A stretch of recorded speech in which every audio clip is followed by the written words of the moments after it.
అక్షయ తృతీయ అనే పదంలోనే దాని విశిష్టత దాగి ఉంది. దీనిని సంస్కృత పరంగా విడదీసి చూస్తే అక్షయ అంటే అక్షయలో క్షయం అంటే తరిగిపోవడం లేదా నశించడం కదా, అలాగే అక్షయ అంటే నశించనిది లేదా ఎప్పటికీ తరిగిపోయినది అని అర్థం అన్నమాట. సో అలాగే తృతీయ అంటే వైశాఖ మాసంలోనే శుక్లపక్షం 3వ రోజున తదియ రోజు కదా. సో ఈ రోజున ఈ పర్వదినం వస్తుంది కాబట్టి దీనిని అక్షయ తృతీయగా అయితే భావిస్తున్నారు.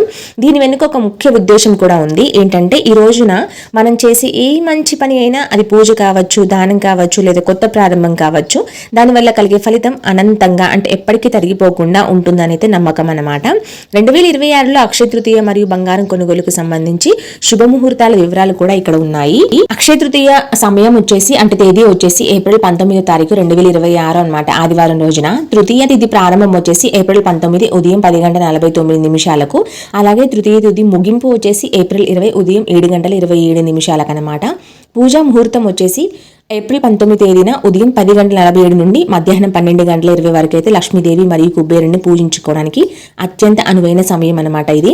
అలాగే బంగారు కొనుగోలుకు శుభ సమయం కూడా ఉంది. అదేంటంటే అక్షయ తృతీయ నాడు బంగారం కొనడానికి ఏప్రిల్ 19 ఉదయం నుండి ఏప్రిల్ 20 తెల్లవారుజామున వరకు కూడా సుదీర్ఘ సమయం అందుబాటులో ఉంది కనుక ఏప్రిల్ 19వ తేదీన తిది పగలు మరియు సాయంత్రం వేళలో ఎక్కువగా ఉండడం వల్ల ఈ రోజే బంగారం కొనుగోలు చేయడం మరియు ప్రధాన వేడుకలు నిర్వహించడం ఉత్తమమని పండితులు అయితే సూచిస్తున్నారు.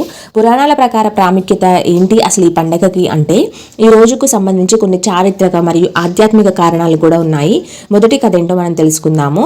సో మొదటి కథ వచ్చేసి కుచేలుడు మరియు శ్రీకృష్ణుడి స్నేహం గురించి ఈ అక్షయ తృతీయ గురించి చెప్పే కథ అయితే ఒకటి ఉంది. ఏంటిదంటే పేదరికంతో అలమటిస్తున్న కుచేలుడు తన భార్య బలవంతం మీద చిన్ననాటి స్నేహితుడైన శ్రీకృష్ణుని కలవడానికి ద్వారకకైతే వెళ్తాడు. తన దగ్గర ఉన్న కొద్దిపాటి అటుకులను కృష్ణుడికైతే ఇస్తాడు. కృష్ణుడు ఆ అటుకులను ప్రేమతో అయితే స్వీకరిస్తాడు. కుచేలుడు ఏమి అడగకుండానే కృష్ణుడు తన భక్తికి మెచ్చి అపారమైన సంపదలను ప్రసాదించాడు. ఈ అద్భుతం జరిగిన రోజే అక్షయ తృతీయ అన్నమాట. అలాగే అక్షయ తృతీయ గురించి రెండవ కథనం ఏంటి అంటే అసలు అక్షయ పాత్ర ఎలా పుట్టింది అని తెలుసుకోవడమే. ఇది ఎలా ఉందో తెలుసుకుందాము. అసలు వనవాసంలో పాండవులు ఉన్నారు కదా, అప్పుడు ద్రౌపది ఒక చెట్టు కింద కూర్చుని ఉండగా సూర్య భగవానుడు ఆకాశం నుండి దిగి వచ్చి ద్రౌపదికి అయితే ఒక ప్రకాశవంతమైన బంగారు పాత్ర అంటే అక్షయ పాత్ర ఇస్తాడనమాట. ఈ పాత్రలో ద్రౌపది భోజనం చేసేంత వరకు ఆహారం ఎప్పటికీ కూడా తరిగిపోదనమాట. ఎంతమందికి పెట్టినా తరిగిపోకుండా వస్తూనే ఉంటుంది. ఈ పాత్రను ద్రౌపదికి ఇచ్చిన రోజు కూడా ఈ అక్షయ తృతీయ రోజునే.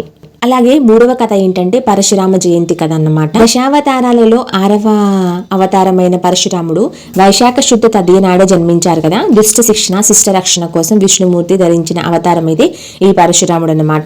ఈ రోజున పరశురాముడిని పూజించడం వల్ల ధైర్యం విజయం లభిస్తాయని నమ్మకం. సో పరశురాముడు కూడా జన్మించింది కూడా ఈ అక్షయ తృతీయ రోజునే.